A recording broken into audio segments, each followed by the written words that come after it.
Hey. It's me, Dr. Erica. I feel like I'm always doing the absolute most with attempting to multitask at the absolute last minute. Are you with me? Have you been dealing with the attempts of multitasking and trying not to get taken down? I know that they always talk about from a productivity standpoint that multitasking is actually horrible. I'm working on doing less of it. So let me speak it into the universe. We will do less multitasking and more focused work.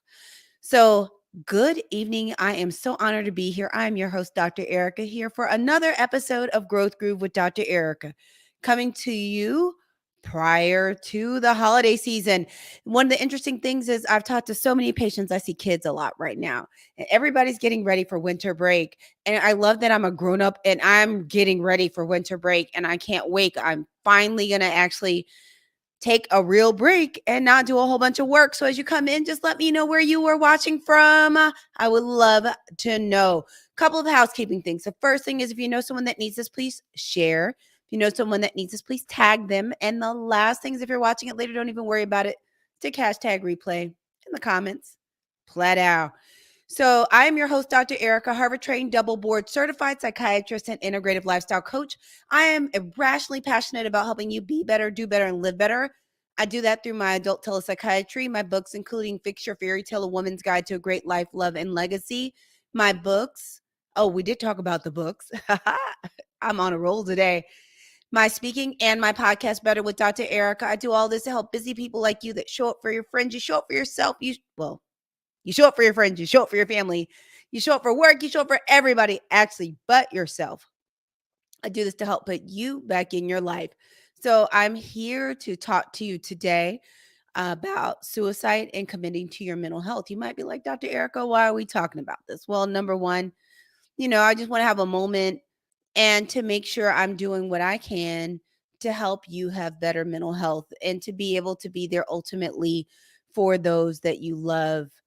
That's a lot of the reason I'm doing this. I know for a lot of people, there has been a lot of conversation around suicide, mental health, and along with the mental health of Black men, along with the recent very tragic and I can't talk today, and surprising death of Stephen Twitch Boss. Now, I will admit I'm a huge So You Think You Can Dance fan. So I have been watching him a long time. I follow him on IG and see him and his wife dancing all the time and smiling. And I really think that the energy he brought to other people is part of the reason why this was such a shock. But I want to still have some conversations around what to recognize, what you can do, and then wrap it up with how to actually commit to your mental health. Because one of the hugest things, and I'm sure you see it all the time, is you get better results when you actually take action towards something. That you're going to lose weight when you actually put effort in. You're going to be more productive and have better work products when you put more effort in.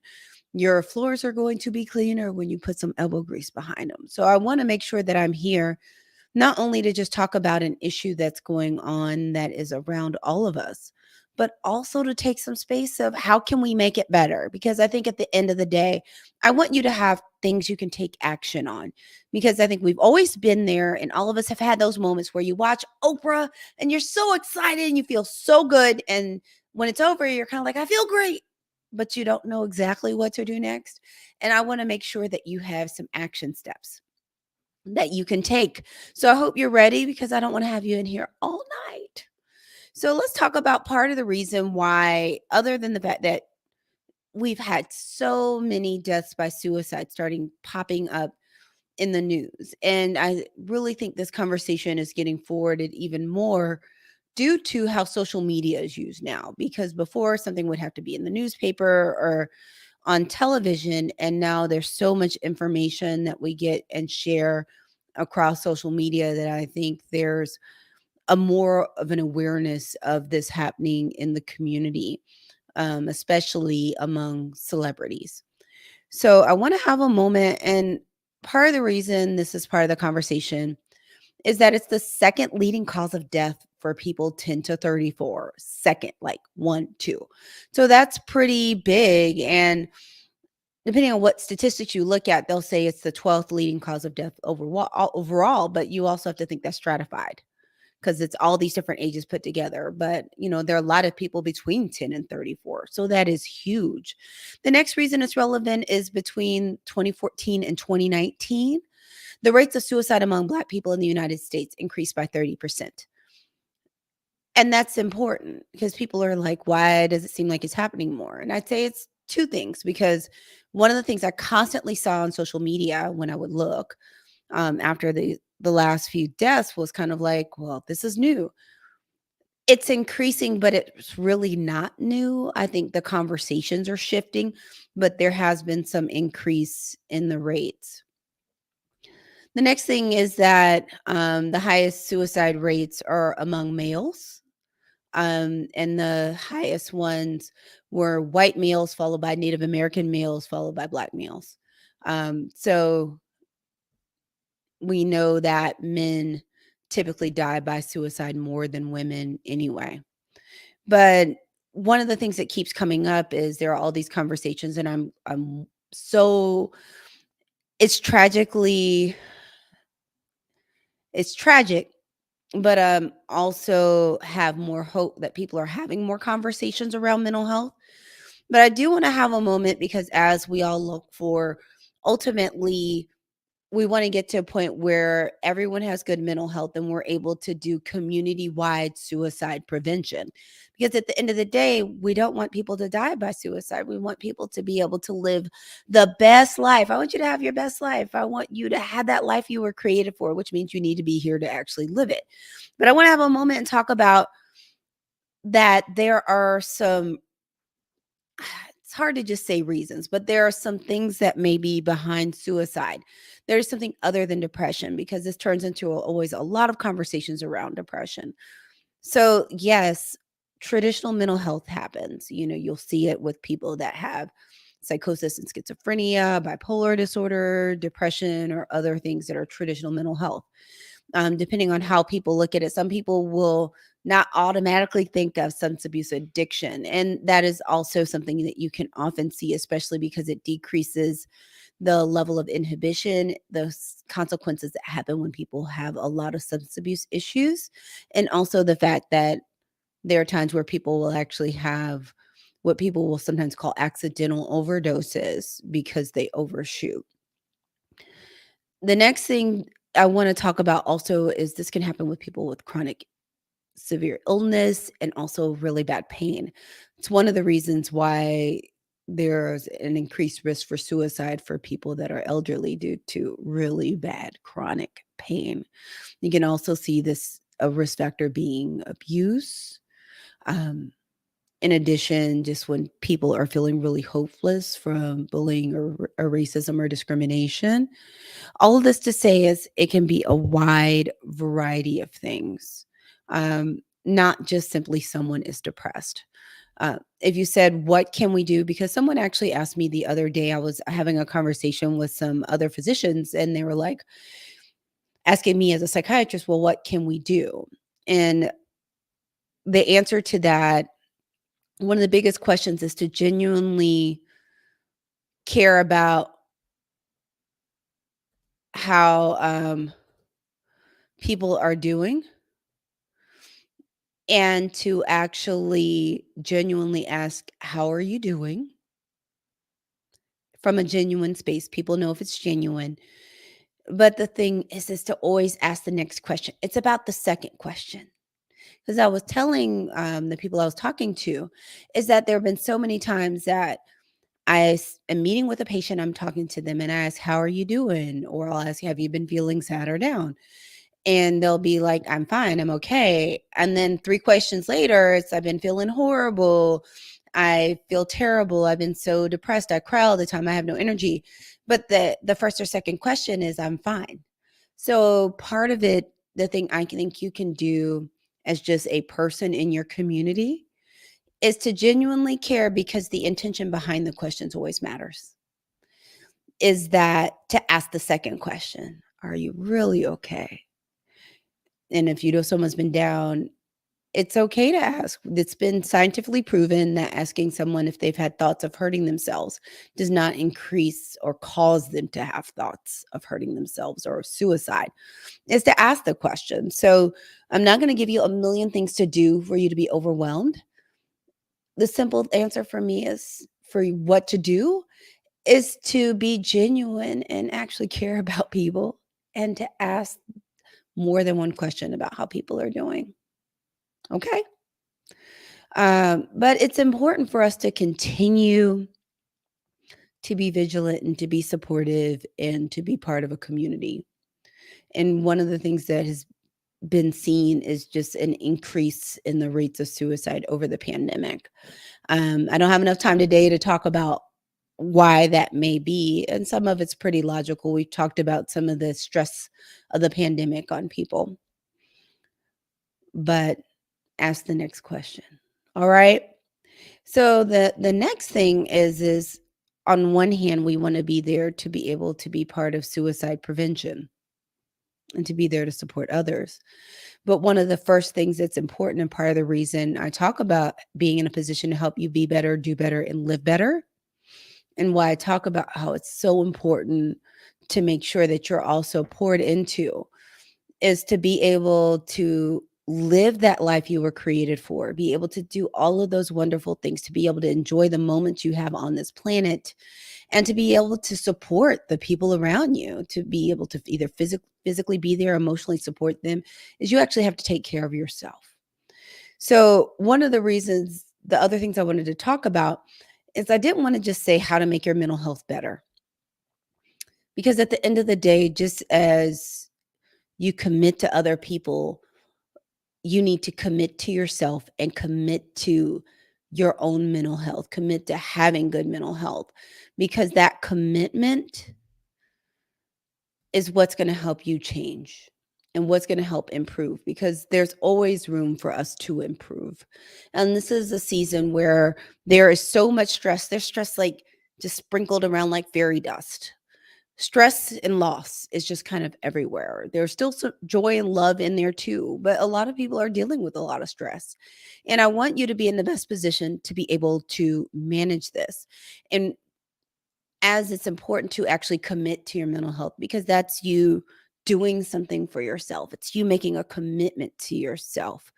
Is that it's important for you to set an intention, to set the intention that you're going to prioritize your own mental health. Because when you prioritize your own mental health, it makes your quality of life better and allows you to be able to be there for others in a way that's going to actually feel good and not drain you. But I want you to set an intention to prioritize your mental health, set an intention to improve your mental health, set an intention to actually take action to make your mental health better. Can you do that for me? Don't make me have to play. I can't. I don't have the license to the Jeopardy music, so I can't play it. Well, I'm sitting here waiting on you to make an intention. But I just want to put that out there as something that is going to be very important for you when it comes to committing to your mental health. There are some areas of the Better Seven that I want to highlight in this discussion of committing to your mental health. You know, the Better Seven are those 7 essential areas that are just critical and essential for you to be able to have that great life, to be better, do better, live better, to live not only just at your potential, but to live and be able to take advantage of all those things you were created for.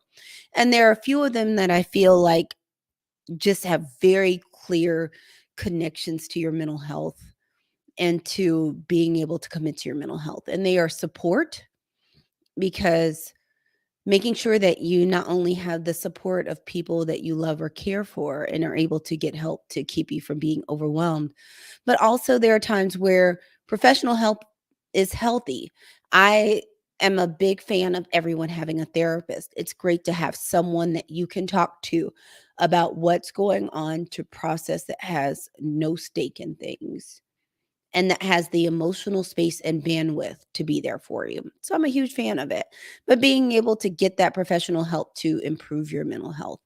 The next one is silence, is that time for prayer, meditation, affirmations, just that quiet time, because that helps turn the emotional volume down. Because part of what happens is stress, or when you're feeling bad or irritable or on edge or anxious, is the emotional volume is turned up. So silence helps turn it down, help you get grounded. Structure, because routine helps with capacity. So it'll help you have more capacity. But the other thing about structure is structure to me also brings up boundaries. And boundary management is huge when it comes to your mental health. Boundaries with time, boundaries with tasks, and boundaries with people. And to me, structure is really related to those boundaries. And that's very important when it comes to holding onto your emotional energy and putting yourself in a position to be poured into more than you are pouring out. The last one is sleep, which is your body heals itself physically and emotionally when you sleep. If you're not sleeping without any other mental health issues, you can have irritability, even more anxiety, and you can have dysphoria or sadness. None of that is going to feel good. So the handful of things I want you to do to help commit to your mental health is set an intention to improve your mental health, to spend time on your mental health, to prioritize your mental health, and to utilize 4 of the better 7: support, silence, structure, and sleep, to help put you on the path to prioritizing and getting even better mental health. Because we're going into a new year, and one of the gifts you can give to yourself is actually good mental health, which will allow you to have the capacity to be there for those that you love or those that you want to prioritize. I want you to have the capacity to do that and take care of yourself at the same time. So that's what I got for you today. I don't want to keep you here forever, so we're not going to do a full wrap up situation. But the short version of what we have talked about today is simply this: suicide is here. People die by suicide every day. It's a huge issue. And the more we get educated, the more all of us can be part of the solution to help people actually live their lives and be present for them. The next thing I reminded you of is ask the next question. To genuinely be present for people, genuinely care, and ask the next question. Go beyond how are you doing? Ask the next question. Ask the next few questions, because sometimes people start with the canned answer, which is I'm fine, I'm okay, I'm good, when that's not really how they're feeling.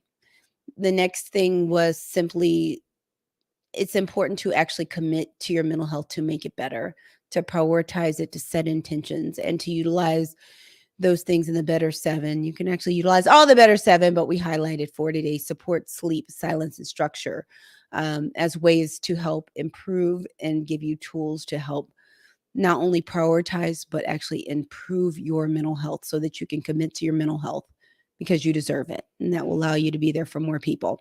So again, I'm your host, Dr. Ericka, Harvard-trained, double board certified psychiatrist and integrative lifestyle coach. I am so passionate, irrationally passionate about helping people be better, do better, and live better. I do that through my adult telepsychiatry. I do that through my books. I do that through my speaking and my hit podcast, Better with Dr. Ericka. I'm just so blessed to be able to be here for you. And I do all of this to help busy people like you that show up for your family, you show up for your friends, you show up for all these people you care about, you show up for work. You often don't show up for yourself. So I do this to put you back in your life, because you know what? You need to be the star, not an extra or a supporting character in your own life. So that's what I got for you today. If you need some quality telepsychiatry and really want someone to talk to, I am still accepting patients. So you can go to askdrgoodwin.com, askdrgoodwin.com, and scrolling below and get more information on a complimentary consultation and do some quality time with me. The next thing is I have that podcast, Better with Dr. Ericka. I would love it if you check it out. We're in between season 3 and 4, but bonuses are coming. So I need you to subscribe so you hear about all the bonuses, because we're going to be dropping a bonus episode in the next couple of days. You got it? So you can catch it on Apple Podcasts, Google Podcasts, Audible, Spotify, all the places, or go to betterthepodcast.com. That's betterthepodcast.com. Check it out, give it a listen, share, and subscribe. The next thing is I just want to tell you, you matter. You are important. You were created for a purpose, and you deserve the best life possible. And I want to pour into you and encourage you to feel okay with pouring into yourself, because you deserve it. And as we're heading out of this year into this holiday season, take your left hand, put on your right arm, take your right hand, put on your left arm, give yourself a big squeeze and a hug because you deserve some love. And I wish I could give it to you directly, but I have to do it through the screen. I want to say take care. You know, you can find me on Tuesdays for Growth Groove with Dr. Ericka. Next week is the week of Christmas. I am taking next week off because I told you I'm trying to do better with committing to myself to actually give myself space. Is that I will be back with you in the new year in January, but I'm taking next week off. So sending much love. You can always catch up on other episodes on Facebook or on the YouTube. You can also binge watch or binge listen to the podcast. So that's what I got for you today. Thank you so much for tuning in. I feel all of the love. I'm just so happy and blessed to be able to share this time with you. And now I'm going to send you off to your Tuesday. Again, if you know someone that needs this, please share. If you know someone that needs this, please tag. And if you're watching it later, just hashtag replay and let me know you were here. Sending much love. Bye.